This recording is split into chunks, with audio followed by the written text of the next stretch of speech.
Olá, irmãos, para mim um prazer retornar aos lares dos queridos irmãos, mesmo não podendo ver, mas sendo visto, ter esse contato no meio da semana com os irmãos. Quero solicitar dos irmãos que estejam atentos às nossas programações, são várias programações, mas estejam atentos às nossas programações e dando-nos apoio, acompanhando-nos. Sugiro os irmãos que estejam compartilhando com amigos, com conhecidos.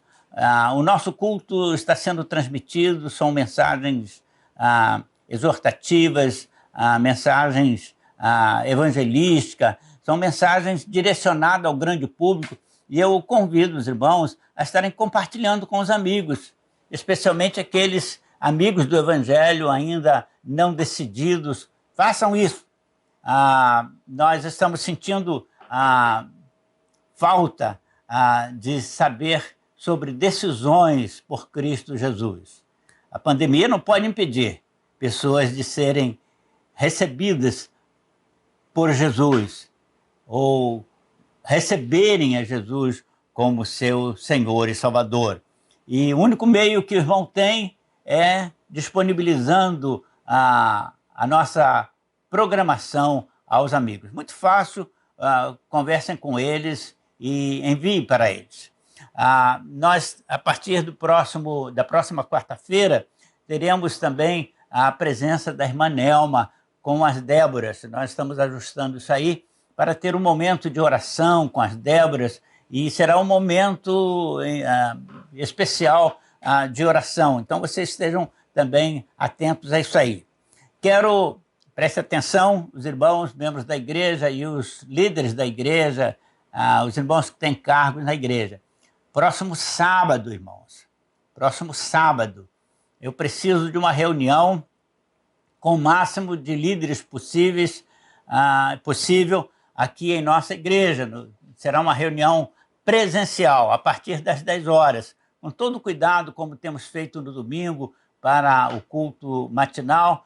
Nós teremos também todo o cuidado, a equipe de irmãos estarão trabalhando, os nossos funcionários virão antes um pouquinho para higienizar o nosso ambiente, mas eu preciso, porque nós temos que tomar algumas decisões administrativas com efeito legal, com efeito jurídico, e eu preciso de ter a presença dos irmãos, conversar com os irmãos, combinar com os irmãos.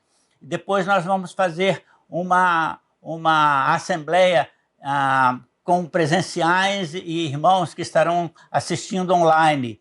Mas vou precisar da assinatura de todos os irmãos para fazer valer a documentação na eleição da nova diretoria. Mas eu preciso primeiro ter esse encontro no próximo sábado, e será às 10 horas, para combinar e acertar e informar os irmãos detalhes daquelas coisas que estamos decidindo. Oremos ao Senhor. Pai, te agradecemos pelo privilégio deste encontro, a alegria, ó Pai, de poder me comunicar com os irmãos, o prazer, ó Pai, de saber que tantas pessoas estão sendo abençoadas com este momento especial. Pedimos abençoar a vida do Mateus, da Juliana, da irmã Ângela, de toda a equipe que trabalha, Senhor Deus, para que esse programa, essa divulgação, essa informação doutrinária possa chegar aos lares dos queridos irmãos. Continue abençoando a nossa igreja, Pai, e despertando líderes. Também pedimos a tua bênção para o trabalho dos PGMs. Nós te agradecemos pelas informações, pelas notícias que temos desse trabalho.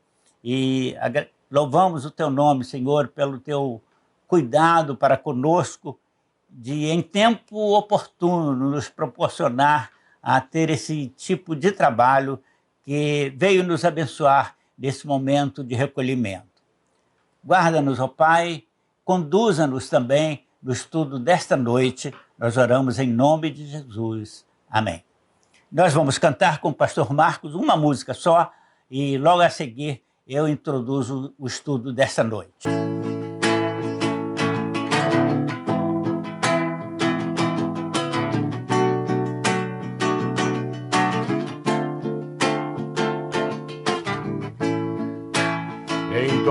presença eu estou, ó Deus, venho render-me a ti.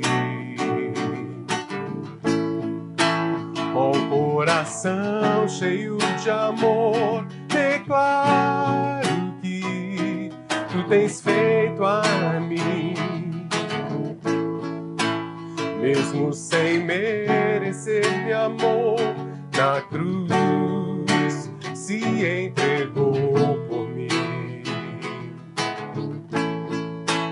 Do meu pecado me lavou e com seu sangue me redimiu. Confio em ti, Senhor, com todo o meu ser. Em teu nome ponho a minha esperança. Te amo, Jesus, te amo, Jesus, e não há para mim outro igual a ti. Não, não, não há. Te amo, Jesus, e não há para mim outro igual a ti.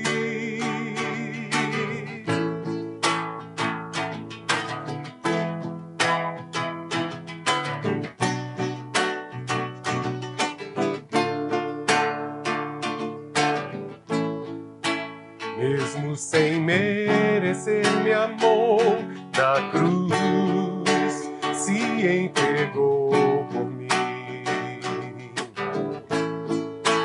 Do meu pecado me lavou e com seu sangue me remiu. Confio em ti, Senhor, com todo o meu ser. Em teu nome ponho a minha esperança. Cante, te amo, Jesus, e não há para mim outro igual a ti. Não, não, não há. Te amo, Jesus, e não há para mim outro igual a ti. Nem no mar, nem na terra, nem no céu não existe outro igual a ti.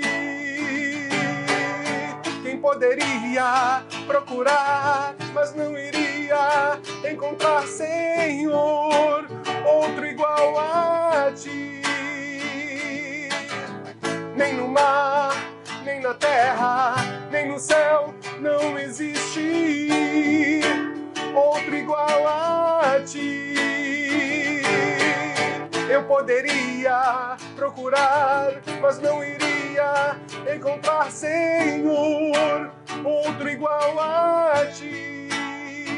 Te amo, Jesus. Te amo, Jesus, e não há para mim outro igual a ti. Não, não, não há. Te amo, Jesus, e não há para mim outro igual a ti. Te amo, Jesus, e não há para mim outro igual a ti. Não, não, não há. Te amo, Jesus, e não há para mim outro igual a ti.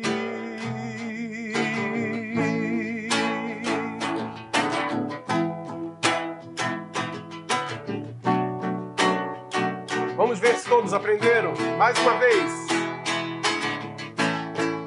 Te amo, Jesus, e não há para mim outro igual a ti. Não, não, não há. Te amo, Jesus, e não há para mim outro igual a ti.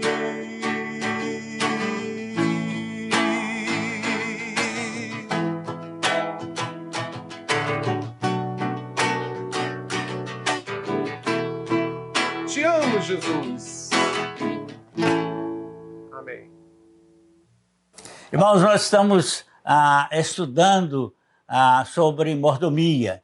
E como disse no estudo introdutório, a mordomia não se trata apenas de questão financeira, questão de dinheiro, como usar o dinheiro, como dizimar, etc. Vai muito além disso aí, como os irmãos já perceberam pelos estudos anteriores. Eu quero, então, nessa oportunidade, tratar com os irmãos sobre a mordomia da alma e do espírito. Na semana passada, nós tratamos da mordomia do corpo.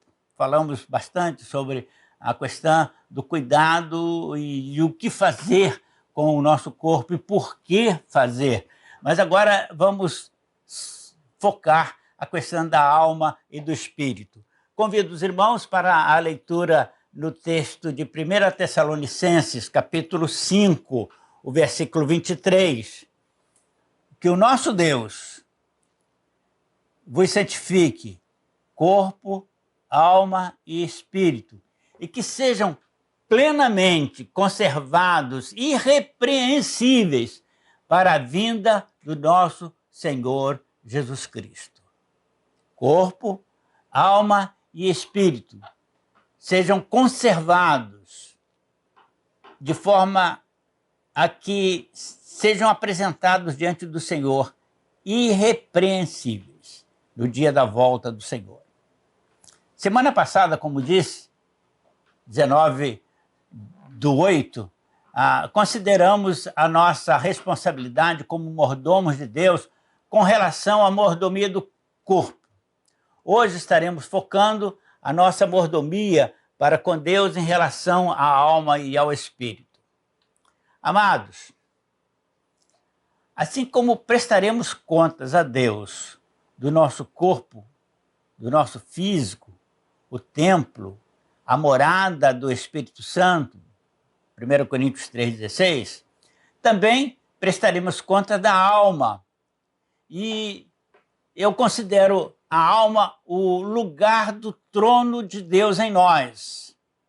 A Bíblia diz com clareza cristalina que um dia na vida de todos nós, o corpo voltará ao pó, de onde veio o primeiro homem, e o espírito a Deus, que o deu. Eclesiastes 12, 7. E Gênesis 3, 19. Não tenham dúvida, queridos, não tenham dúvida. Todos nós, homens e mulheres, salvos ou perdidos, boas pessoas ou pessoas más, todos que já viveram, que vivem ou venham a viver até o dia do juízo final, naquele dia prestaremos contas a Deus, ao Criador, do uso que fizemos de nossa alma, do uso que fizemos do Espírito que nos deu vida, vigor. Para tanto, corpo e alma, para tanto, corpo, alma e espírito devem ser mantidos irrepreensíveis para aquele dia. Deus capacitou nossa alma com recursos extraordinários, poderes indescritíveis, entre eles o maravilhoso poder da mente que é utilizado por nós com relação às coisas espirituais, emocionais e material. É conduzido pela alma que o indivíduo se relaciona com Deus. É conduzido pela alma que o indivíduo se relaciona com seus semelhantes e com a natureza inanimada e ativa. É a alma que nos coloca em contato com Deus, com os nossos semelhantes, com a natureza. Por vezes, algumas vezes já ouvi alguém se lastimando de ser pobre, por não ter cultura, por não ter bens, por não ter propriedades. Especialmente se lastimando de ser pobre por não ter cultura. É uma frase comparativa que se ouve muitas vezes pessoas usando, classificando outra pessoa de pobre de espírito. Então tem muita gente que se acha pobre de espírito. Muitas pessoas se lastimam classificando-se a si mesmas de incapazes de realizações. Ah, eu sou pobre de espírito. Se você que me ouve se sente assim, saiba agora mesmo que Deus nos dotou de uma alma capaz de coisas incríveis, de realizações incríveis. Amada do Senhor, nós somos ricos, riquíssimos, dotados de uma mente de poderosas realizações, especialmente se adaptada, apropriada para o serviço do Senhor. Se você estiver a serviço do Senhor, se você a colocar a serviço do Senhor que criou este universo e a nós, e nos sustenta, e mantém em harmonia as coisas criadas no universo. Deus capacitou a nossa alma com o extraordinário poder da mente. E Ele nos adaptou com esse poder para que pudéssemos usar esse poder fosse usado por nós. A mente humana tem uma incalculável capacidade de assimilação, de armazenamento de ideias, algumas ideias próprias, não somente ideias recebidas de outros, mas formulação de ideias próprias, e armazenar isso, e de expansão dessas ideias, e de materialização dessas ideias. Você pode idealizar, ter ideias em sua mente e depois materializar. Permitam-me abrir um parênteses aqui, uma das coisas que, desde que comecei minha vida com a Eunice, nossa vida de família, eu tinha vontade de dar a ela uma casa num lugar uma casa onde nós pudéssemos receber os amigos e tal, quem sabe numa praia ou num sítio no meio da floresta. E eu idealizava a casa na minha mente. Sempre que lembrava daquilo, eu pensava na casa.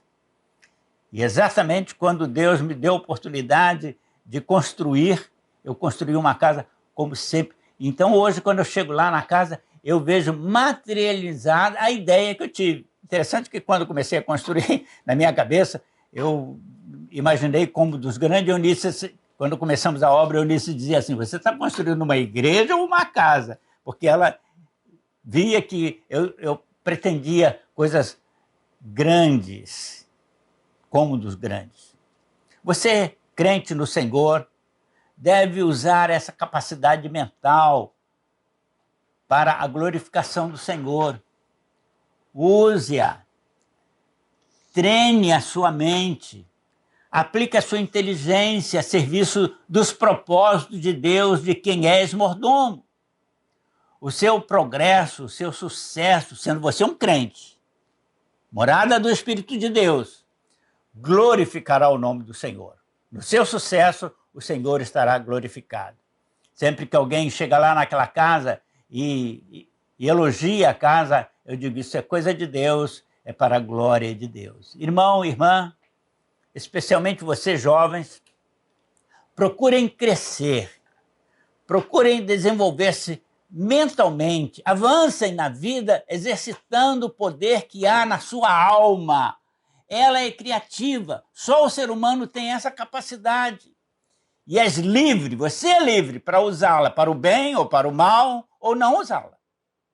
E aí eu lembro da parábola contada por Jesus dos servos que enterraram talento, receberam do Senhor quantidade de talentos e alguns multiplicaram, outros mais ou menos, e outros simplesmente enterrou o talento, não usou. Ele não quis usar, teve liberdade de fazer isso.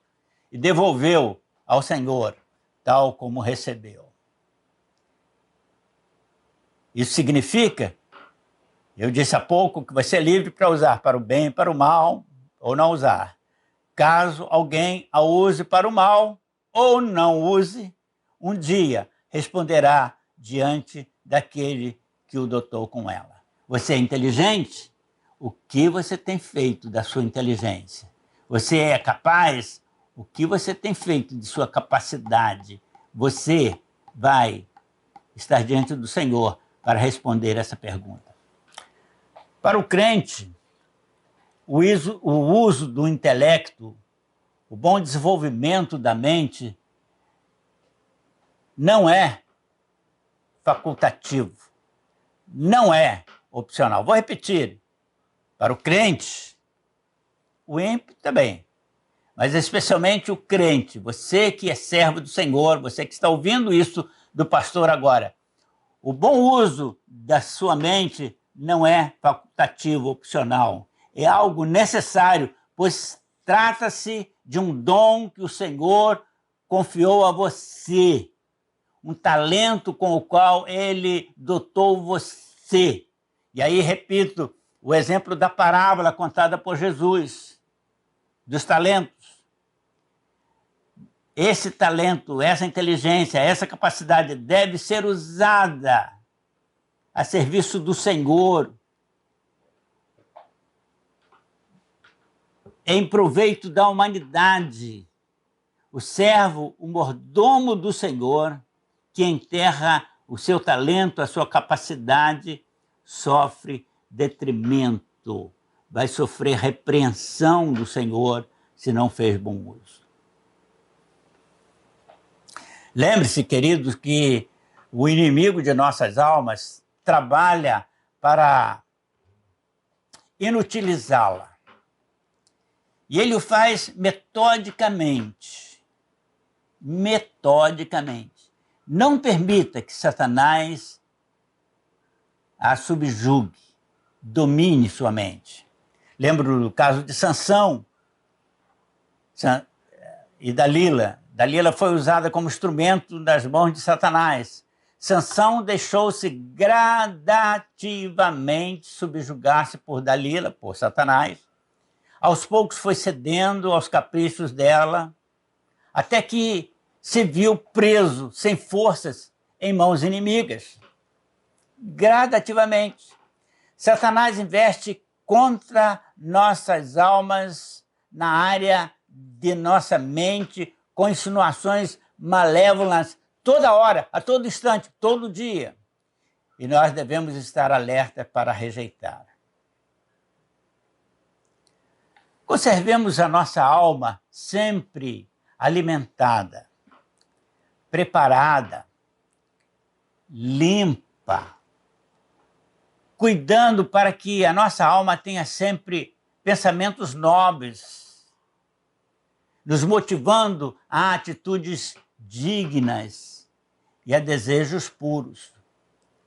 Paulo aconselhou os crentes de Colosso, nós estamos estudando a carta aos Colossenses com a irmã educadora religiosa, Paulo aconselhou os crentes de Colosso que buscassem as coisas do alto, pensassem nas coisas do alto. Colossenses 3, versículos 1 e 2.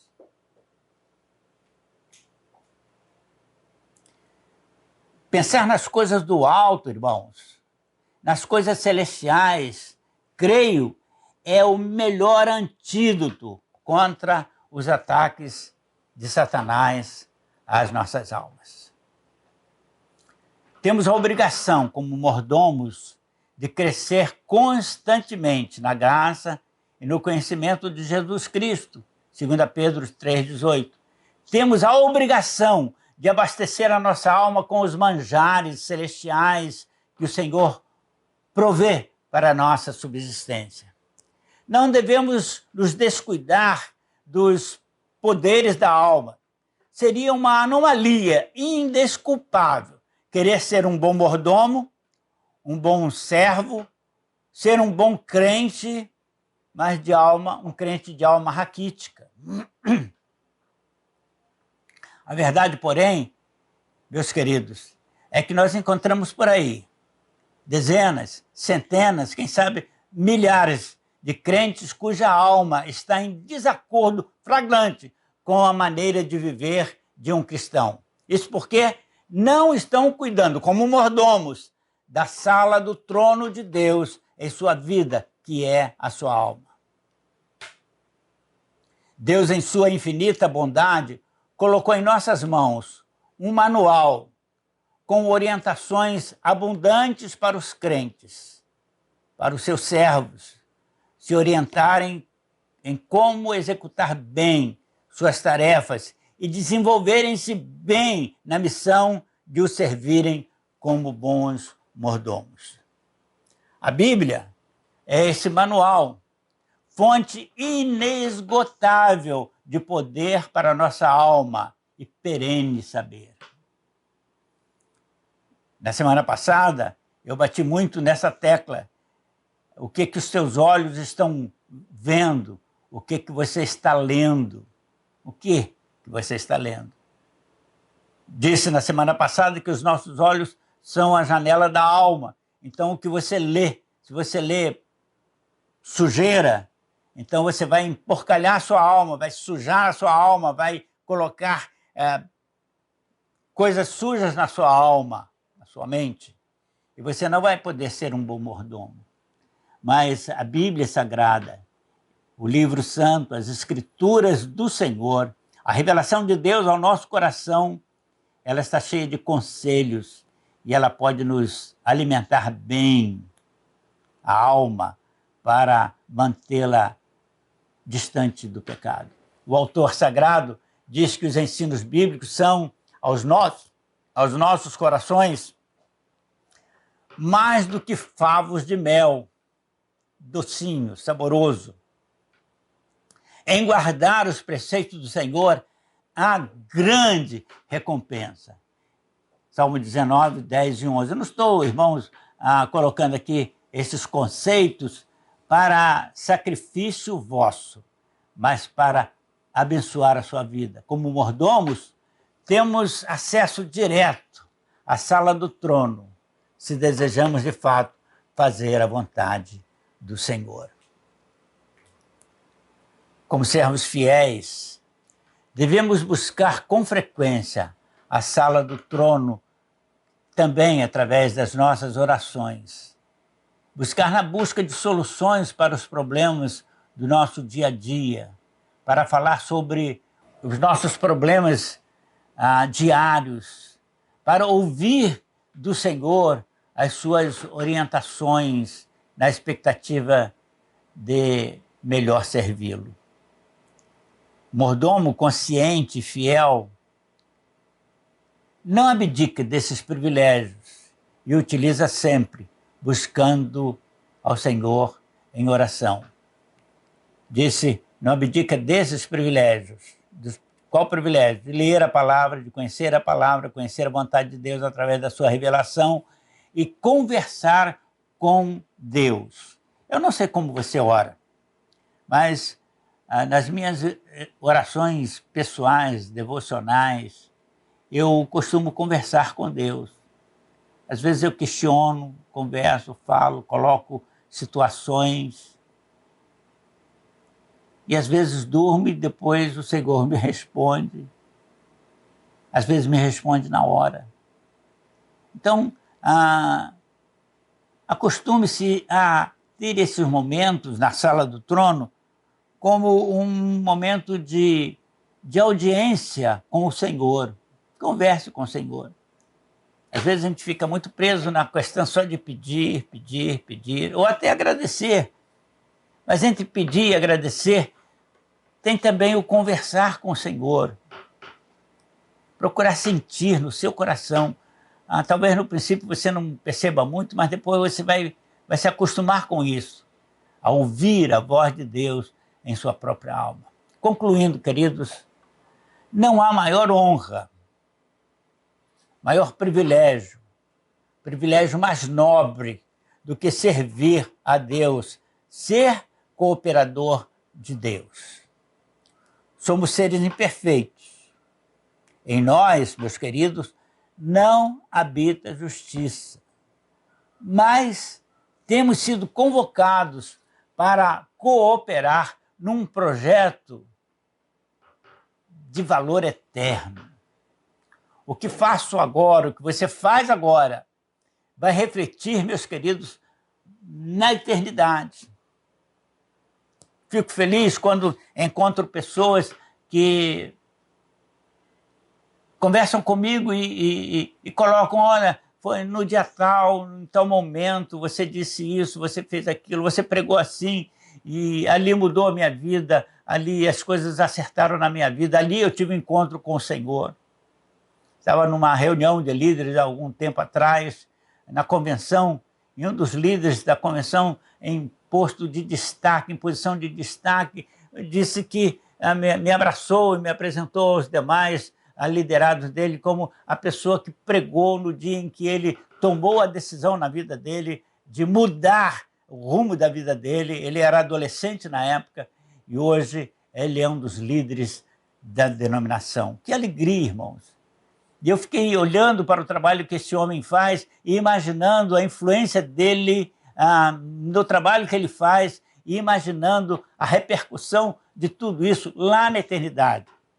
Muito provavelmente, pessoas que chegarão na eternidade, fruto do trabalho daquele irmão, eu terei ali um grãozinho de areia de cooperação na construção daquela vida.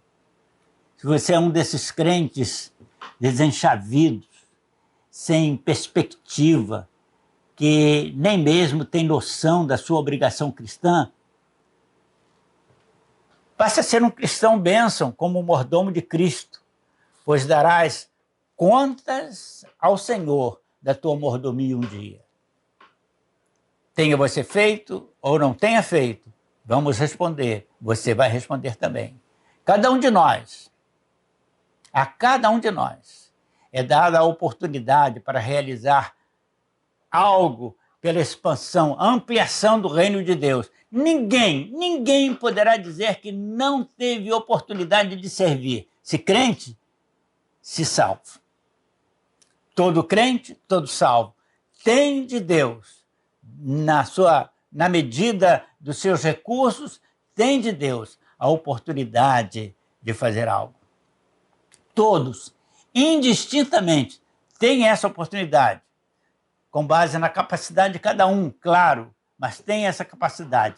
Deus, em sua infinita sabedoria, nos criou com o objetivo de nos tornar úteis, cada um nos seus lugares. 1 Coríntios 12, 4 a 11, fala ali do corpo, etc., e de cada membro no seu lugar, fazendo a sua parte, e esse é o contexto que eu quero que vocês pensem. Deus não pede mais do que possamos dar ou sejamos capazes de realizar. Só uma coisa, Ele exige de nós, como seus mordomos, que cada um lhe seja fiel. 1 Coríntios 4, 2. Um dia, o Senhor vai chamar a cada um de nós para, como seus mordomos, lhes prestarmos contas. Eu terei que estar lá, prestando contas deste rebanho que Ele me honra dele tomar conta. E se estou transmitindo esse ensino nessa oportunidade, é exatamente sentindo o peso desta responsabilidade diante do Senhor. Quando esse dia chegar, que conta você dará da mordomia que praticas?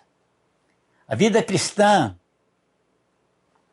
é a oportunidade mais preciosa que Deus nos dá. Conforme o seu modo cristão de viver, você poderá tornar a vida uma bênção. Com esse propósito, Deus te criou. Com esse propósito, o Senhor Jesus te salvou. De tornar este mundo melhor, tornar a vida uma bênção, a sua vida e a vida daqueles que estão ao seu redor, uma bênção. Você, como mordomo do Senhor, precisa dar conta dessa mordomia. Se você está interessado em fazer da sua vida uma bênção, algo abençoador para o reino de Deus. E quando eu falo em reino de Deus, eu estou pensando na igreja, porque o reino hoje é representado pela igreja do Senhor. Então, se você está interessado em fazer da sua vida uma bênção para a sua igreja, você precisa resolver com sabedoria o que irá fazer dos anos preciosos que ainda tens para viver na terra. Como mordomos do Senhor, como mordomo de tua vida, o que você vai fazer? Você precisa resolver agora, até o dia em que se encontrar com o Senhor para a prestação de contas. Então, na semana passada falamos sobre a mordomia do corpo, como devemos dele cuidar, o que devemos dele fazer, como utilizá-lo para a glorificação de Deus. Hoje, focalizamos a questão da alma e intrínseca está aí o espírito, não é? Está aí o espírito que trabalha em parceria com a alma. Já explicamos e expliquei isso muitas vezes, repetidas vezes, não é? A alma está em nossa mente, é a nossa capacidade de raciocínio, o nosso verdadeiro ser. Ela recebe as influências de fora, externa, e pelas janelas da alma, audição, visão e tal, e acumula no coração. E ali, acumula na alma. E a alma, então, é que nos interliga a Deus ou ao pecado. Se o que você recebeu foi assimilado pela sua alma e ela está inclinada ao erro por leituras, por comportamento, etc., etc., você vai ao pecado. Satanás vai ficar batendo na tecla ali, na sua alma, vai ficar batendo, até te fazer chegar lá. Mas se você utiliza a sua alma para o contato com Deus, através da união do Espírito com o Espírito de Deus, do seu Espírito com o Espírito de Deus, a sua capacidade de viver na presença do Senhor, de manter comunhão com Ele, é através da alma que isto acontece. No próximo estudo, próxima semana, nós estaremos tratando da mordomia do tempo. A mordomia do tempo. E Deus possa te abençoar, que Ele possa acrescentar aquilo que eu não pude fazer nessa noite. E se houver dúvida, esteja você plenamente à vontade para sintonizar comigo, ligar, entrar em contato e nós estaremos conversando com o irmão, abençoando o irmão, respondendo o irmão. Oremos ao Senhor. Pai, te agradecemos por este dia e pela oportunidade nesta noite, ao início desta noite, de estarmos reunidos ao redor da tua palavra para esse estudo sobre a mordomia. Pedimos, ó Pai, que estejas completando na mente, na alma, no coração dos teus filhos, membros dessa igreja, ouvintes que me assistiram nessa oportunidade, aquilo que eu não pude fazer. Que o teu Espírito, Senhor, possa estar complementando, esclarecendo. E se pode me usar, ó Pai, para esclarecimentos, faça-o. Seja feita a tua vontade. Continues conosco, ó Pai, na sequência desse estudo. E na próxima semana, quando estaremos falando sobre a mordomia do tempo que usamos aqui.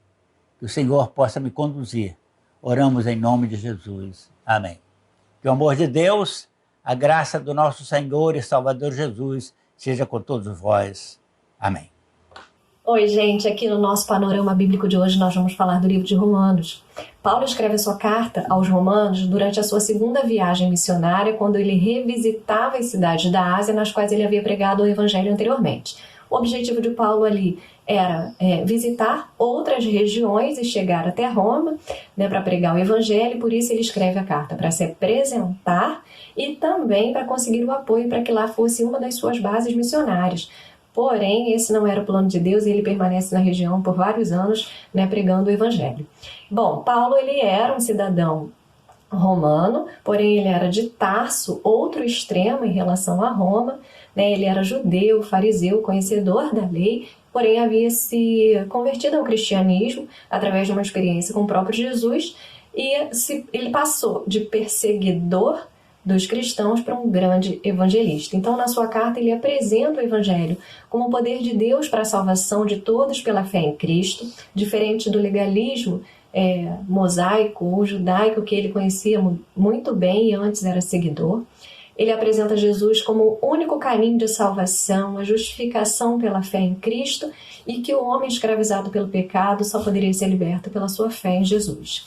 Paulo, ele encerra sua carta saudando os irmãos de Roma e apresentando seus planos de viagem, que nunca se concluíram naquela ocasião. Ele só visitou Roma anos depois, quando ele foi preso e condenado à morte por ser um pregador do Evangelho. E ali ele cumpriu o ministério que Jesus havia designado para ele. Então, que Deus abençoe a sua leitura do livro de Romanos.